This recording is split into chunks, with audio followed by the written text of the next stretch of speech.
Kepres nomor 2 tahun 2022 tentang Hari Penegakan Kedaulatan Negara.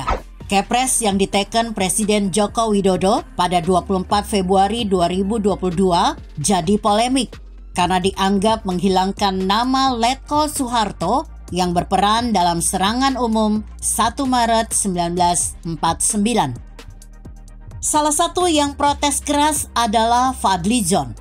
Wakil Ketua Umum Partai Gerindra ini mengatakan peristiwa serangan umum 1 Maret 1949 yang tidak mencantumkan nama mantan Presiden Soeharto adalah sangat keliru.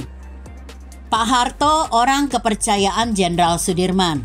Perannya dalam serangan umum 1 Maret 1949 sangat besar dan vital.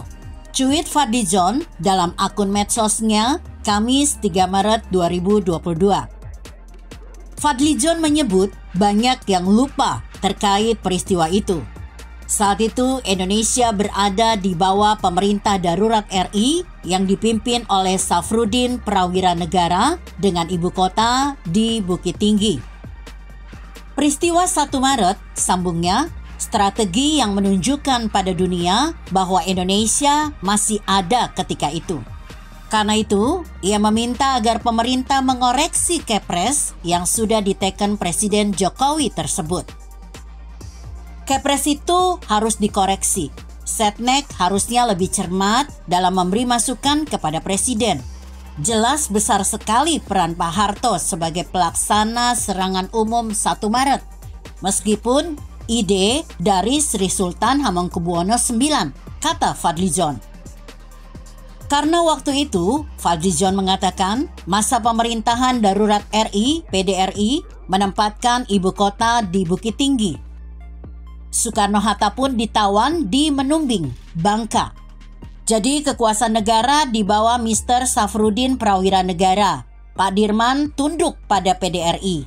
Pak Harto adalah orang kepercayaan Pak Dirman, ujarnya.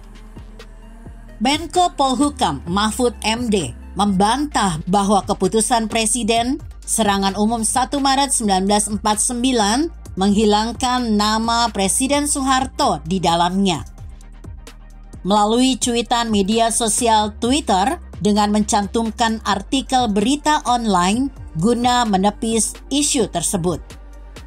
Mahfud menjelaskan Kepres tersebut bukanlah buku sejarah, tetapi dirinya menilai hal itu merupakan penetapan atas satu titik momen bersejarah bagi bangsa Indonesia.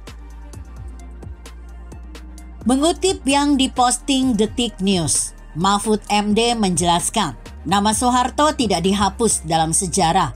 Nama Soeharto ada di naskah akademik Kepres tersebut. Di dalam konsiderans ditulis nama Hamengkubuwono IX, Soekarno, Hatta, Sudirman sebagai penggagas dan penggerak. Peran Soeharto, Nasution, dan lain-lain ditulis lengkap di naskah akademik. Sama dengan naskah proklamasi 1945, hanya menyebut Soekarno-Hatta dari puluhan founding parents lainnya, ujar Mahfud.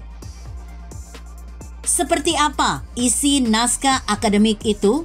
Dalam naskah akademik itu, nama Soeharto tertulis sebanyak 48 kali, mulai dari judul buku, referensi naskah akademik, hingga isi naskah akademik itu. Secara total, naskah akademik itu ada 138 halaman. Naskah akademik itu dipublikasi di situs Pemda Daerah Istimewa Yogyakarta.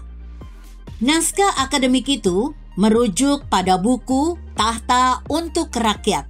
Penulis menyebutkan Sultan Hamengkubuwono IX sebagai pencetus serangan umum 1 Maret. Kala itu situasi di Yogyakarta berada dalam tekanan kekuasaan Belanda. Sultan Hamengkubuwono IX dituliskan menghubungi Panglima Besar untuk meminta dan memanggil Letkol Soeharto yang menjabat komandan gerilya. Saat itu Soeharto menyanggupi tugas tersebut.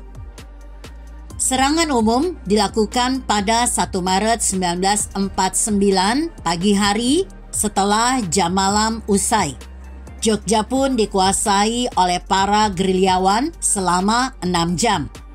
Peristiwa singkat tersebut berhasil menunjukkan bahwa Belanda tidak dapat menjaga keamanan di wilayah yang mereka kuasai. Demikian isi naskah akademik itu. Di sisi lain, mengutip yang dilansir populis.id, sejarawan J.J. Rizal menilai peran Soeharto dalam peristiwa tersebut memang dilebih-lebihkan. Menurutnya, peran terbesar patut disematkan kepada Sri Sultan Hamengkubuwono IX bersama dengan Jenderal Sudirman dan Presiden beserta Wapres pertama RI, Soekarno-Hatta. Namun, menurut J.J. Rizal, menjadikan 1 Maret sebagai hari peringatan penegakan kedaulatan dirasa kurang tepat. Sebab, di tanggal yang sama, selain ada peristiwa serangan umum 1 Maret, ada pula terbentuknya pemerintahan darurat Republik Indonesia yang diketuai Safruddin Prawira Negara. Seharusnya, kata J.J. Rizal, serangan umum 1 Maret sejalan dengan PDRI karena para pemimpin kala itu, Soekarno-Hatta, telah memprediksi bahwa mereka akan ditangkap Belanda. Agar kedaulatan tidak lenyap, maka pemerintahan harus terus berjalan. Ini tanggung jawab Syafruddin. TNI melengkapi dengan melakukan serangan sehingga RI masih bernapas. Sementara itu, sejarawan Anhar Gonggong membeberkan jika Soeharto berperan besar dalam serangan yang mempertahankan kedaulatan bangsa tersebut. Soeharto saat itu memiliki wilayah yang disebut Wehkreise, istilah pembagian wilayah yang dipakai Jerman lalu diadopsi untuk membagi wilayah perang di Indonesia. Dalam wilayah Versailles, seorang komandan bebas mengambil inisiatif dalam melakukan tugasnya. Anhar mengakui benar terjadi pembicaraan antara Soeharto dengan Sultan Hamengkubuwono IX dalam beberapa buku sejarah. Bahkan dalam buku yang ditulis anak buah Soeharto yang ikut dalam serangan itu. Disepakati sebenarnya tujuan utama dari serangan itu untuk membantah klaim Belanda jika Indonesia sudah tidak ada. Tujuan utama serangan itu yaitu tadi untuk membantah keterangan Belanda bahwa Angkatan Perang Republik Indonesia sudah lumpuh, tidak ada lagi. Terang Anhar. Terlepas dari pro dan kontra soal Kepres tersebut, yang pasti, sejarah itu fakta. Jika faktanya beragam dan diperdebatkan, maka yang menentukan kebenaran ilmiahnya adalah sejarawan dan forum ilmiah yang ditulis dalam naskah akademik. Begitu kira-kira. Bagaimana menurut Anda? Jika Anda berpendapat lain, berikan komentar Anda di kolom komentar. Saya Emma, Karisma 90.